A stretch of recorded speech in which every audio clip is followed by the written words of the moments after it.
What's up, everybody? Welcome to No Sleeves Garage. I am Jim, I am your host, and this is, in fact, the inside of the garage in No Sleeves Garage. Please do mind the mess. I don't have a great excuse. Neurodivergence, we'll put it that way. Today we are going to be taking a drive in the Saab 900 Turbo Convertible. This is my 1990 Turbo Saab. Odometer shows about 168,438 miles. As you can see at the moment, the seats are a little chewed up. The dash is a little bit cracked. I do actually have replacement seat covers over there and a replacement dash cap. So one of those things that I'll be doing over time, preferably when the weather's a little bit cooler and it's not Saab weather. This was a pretty unique car in its day. Price-wise, I want to say this retailed as is. So it does have the factory heated seats. It has rear fog lights, but not front. So it was a cold weather package vehicle, which generally implies that it was sold somewhere in the Northeast. I believe the original sticker on this was about 16,000. You adjust that for inflation, it's about 60 grand. So not necessarily the cheapest car, but very much a unique European driving experience. As you may see, body is, well, the body is the body. We do have a couple of cancer spots here that I'm gonna try to address when I can. The reverse clamshell hood, which is definitely one of my favorite features on this car. Everything is very much accessible. We've got our fuse panel, which actually tells you what all of the fuses are, which is pretty nice. Okay, maybe not everything is accessible. You'll notice the accessory belts here run up against the firewall. This is the AC compressor. It's a convertible. I don't run the air conditioning anyway. But this Saab engine, these were born from jets, so it is a little bit different than what you would expect in a traditional front-wheel drive car. We do have kind of a traditional inline placement. The exhaust manifold moves forward to the turbo and then works its way back. It is an intercooled turbo setup. There's a bunch of fun turbo piping over there, along with our stock airbox, which is down there just behind the intercooler. Otherwise, it is a fairly serviceable engine. Just a couple of bolts here you can access very quickly to your spark plugs, your wires, distributors. You can see runs off one of the camshafts. So all in all, it's a pretty neat car. The body, well, the body's seen better days, but it's also lived in Ohio its entire life. Thus far, since I've had it, I replaced the Saab badges because the other ones were faded and falling apart. This one had a sticker on it. The other one was completely, shall we say, silver. So that being said, let's take it for a drive, shall we?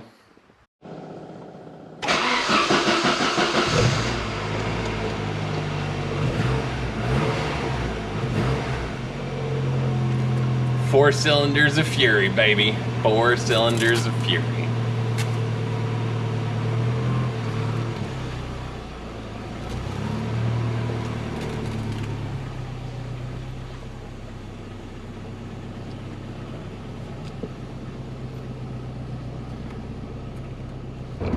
Let's get into the drive, shall we? So with the Saab, this is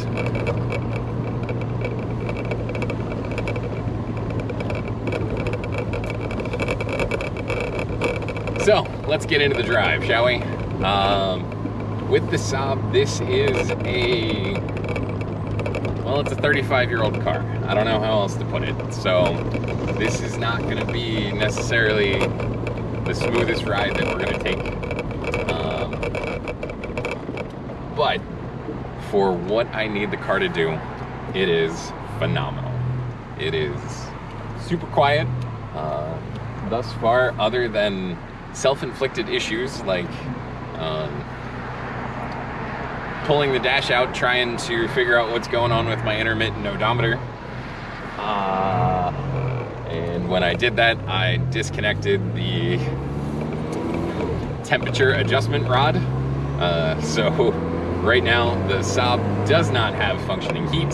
The blower works. It blows cold, but that's because the default setting that I had it on was cold when I took the dash off. So as a remedy for that, I do have just a little 12-volt DC heater for, God forbid, a time where it's just absolutely unbearable to drive with no form of heat whatsoever. But it is definitely not something where, if this was a daily driver, I'd want to do. The manual transmission for 170,000-ish miles does shift very smooth. The turbo still spools beautifully. The oil is clean. There's nothing sparkly. It doesn't sputter. It doesn't tick. It is accidentally taken just regular unleaded fuel. It's actually capable to run on regular 87 octane, but just for the sake of the engine and to get the most out of it, I do run premium. The transmission, like I said, shifts very smoothly. All in all, this is a fantastic driver's car. It is so much fun, and realistically, if you can keep it running, it was cheap. I paid $2,200 for it, but yeah, I do have some money into the replacement seat covers and that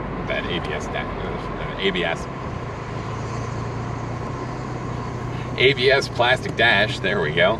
But all in all, it is really just a fantastic car. It's been great. I've taken it out on nice days during the summer. I do have a aftermarket tire pressure monitor in it, which was, I think, an Amazon find. Amazon, Temu, one of those. I'm gonna go with Amazon. Amazon sounds right. So, that being said, it does have modern amenities, where at least I can keep an eye on the tires. I do have one tire that has a bit of a knot in it, so I'm trying to monitor the condition of the tires very closely. Once we get into the no longer convertible season, she's gonna go under the knife for some things. So we're gonna do the seat covers. We're gonna do the dash. We're gonna maybe try to address some of the rust issues that we're having. But all in all, should be pretty good. Merging on to the freeway now, with the assistance of the turbo. It's pretty seamless and doesn't need a lot to get going.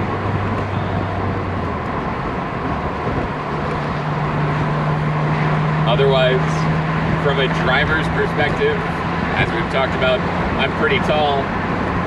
This about is at the range of, if it was any smaller, it would be too small.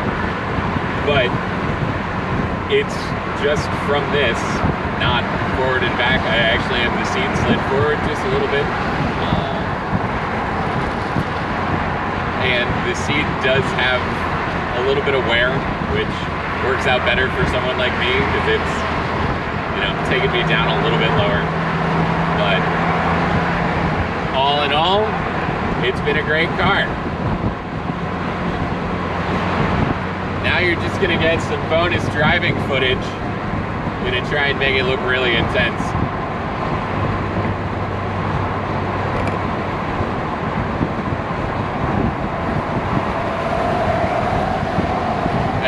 shift there, but you didn't know, did you?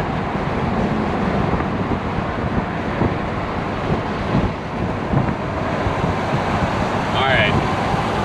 Well, now that I'm on the freeway, I'll catch you later.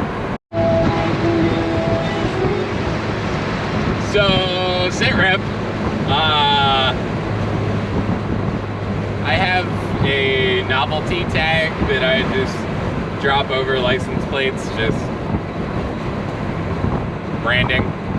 And I left it on the back of the Saab, covering my license plate. And about 2 miles into the journey, I realized it. And it's not there anymore. So I am backtracking to see if I can find it, because it wasn't inexpensive. I mean, it wasn't overly expensive, but I'd rather not have to get another one if I don't have to. So yeah, there's that. That's sometimes how things go. Yay, executive function disorders. See you then. All right, well, it was found.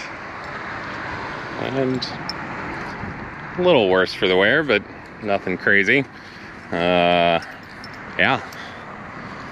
So, there we go. That's the cost of doing business sometime. It definitely got run over a few times. It was just right out here on the road. So, lesson learned, right? We'll see. I'll probably do it again. All right, so perhaps maybe serendipity worked in our favor here.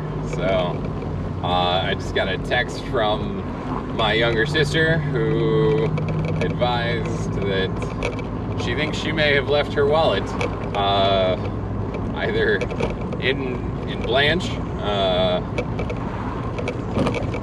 or at a gas station in South Lebanon, Ohio, because we drove back today from my cousin Allie's wedding, which was in northern Kentucky. So fingers crossed that when I get back to the house, we will locate the wallet,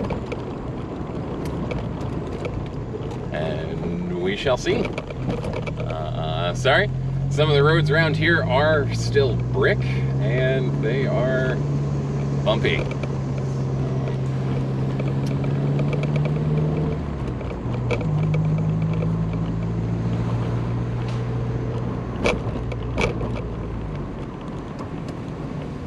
Otherwise,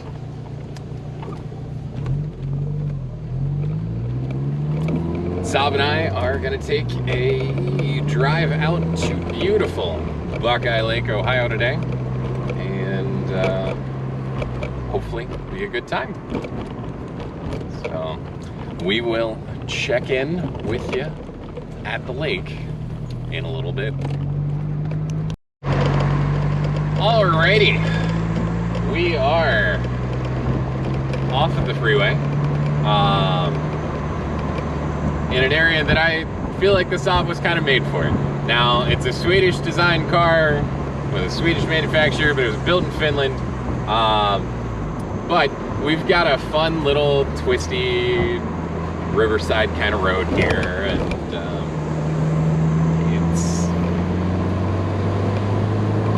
it's hilly, and all in all, just a unique driving experience.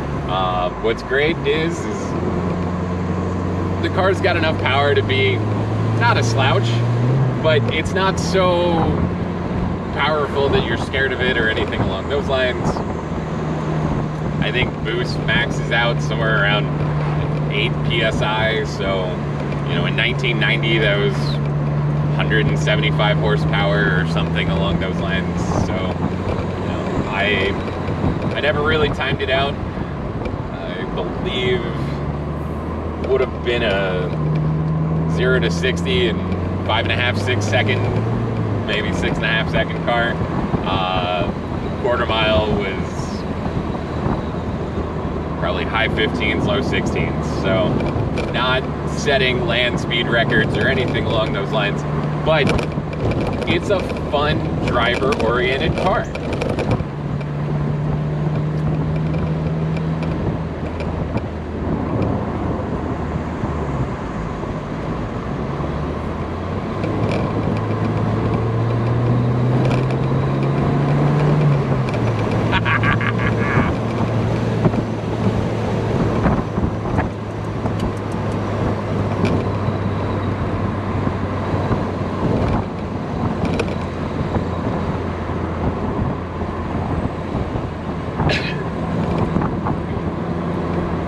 Might be going a little quick, not ridiculously quick, but un poquito. So I'm gonna slow it down just a little bit. Obeying traffic laws is always important.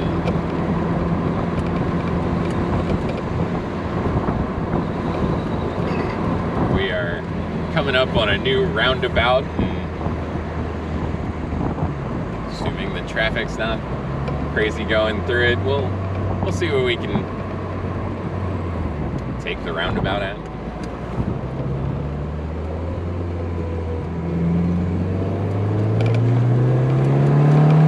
Yeah, that was about 40. I guess that was more of a gradual turn than necessarily a roundabout, just based upon where it is that I'm trying to go versus where it is I was coming from. As you can hear, the turbo spools pretty nicely. It's not overly loud. This is completely stock. There's not an aftermarket wastegate, blow-off valve, anything along those lines. The exhaust is stock, but also 1990 vintage. So there may be a little bit of an exhaust leak, but these cars just sound good. Just taking the Saab out, stretching her legs. For a little while, my odometer and trip odometer were working, so we've picked up a few more miles, if you will, but still not calculating. The tachometer does work intermittently. Luckily, the fuel gauge is not intermittent, because I rely on that very heavily, because I don't know how many miles I've traveled between the last time I filled. So that being said, it's been a nice drive. The Saab does really well. It holds 80 miles an hour without a problem. The thing that doesn't hold 80 miles an hour is cruise control, because it's an old vacuum-powered cruise setup, and when I set it, it just continues to accelerate all the time. I never bothered to see where it would stop accelerating, but I set my personal limit at about 80, just because they are older tires, they're a little dry, not 100% sure how well they would handle speeds above 80. I will say the front tires seem to be doing a lot better than the rears when it comes down to speed. Temperature on my right rear tire is 99 degrees. Temperature on my front left is 86. So the two fronts are in the 80s, the two rears are in the 90s. Still nothing to the point that I have to worry. Once you get over about 140 or so, that's when you really are just waiting for something to go wrong. Something's going to explode, and you'd rather it not be your tire.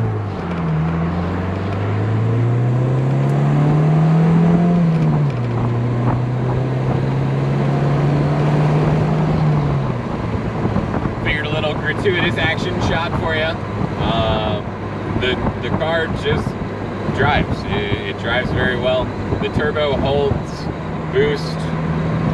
well, like it were new. I say that I've not driven one of these brand new,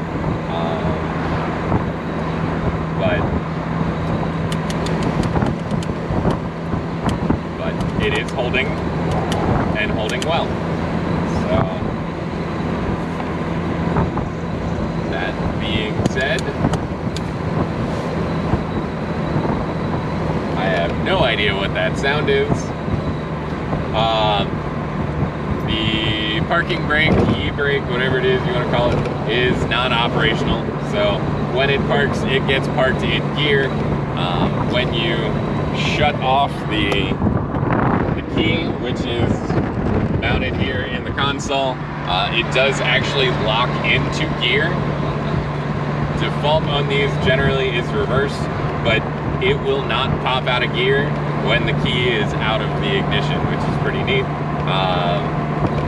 Obviously, if you need to move it, you can clutch in to get it to roll, but a nice safety feature to make sure that it doesn't roll away and perhaps run into another vehicle on a hill or anything along those lines. I do try to avoid parking it on a hill, and when I do, I cut the wheel pretty hard to make sure that it doesn't dive its way into traffic, or maybe we'll put it this way. I put it in an area where the car will take the majority of the damage, not anything else.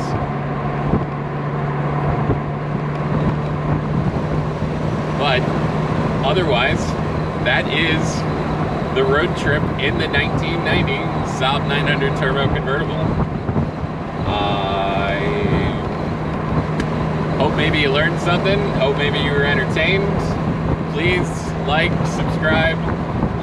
Would love to monetize this channel and maybe be able to get a hold of some cooler cars when I've got a little bit of money to grace some palms. But, you know, I appreciate you coming along for the journey, and I'll see you soon.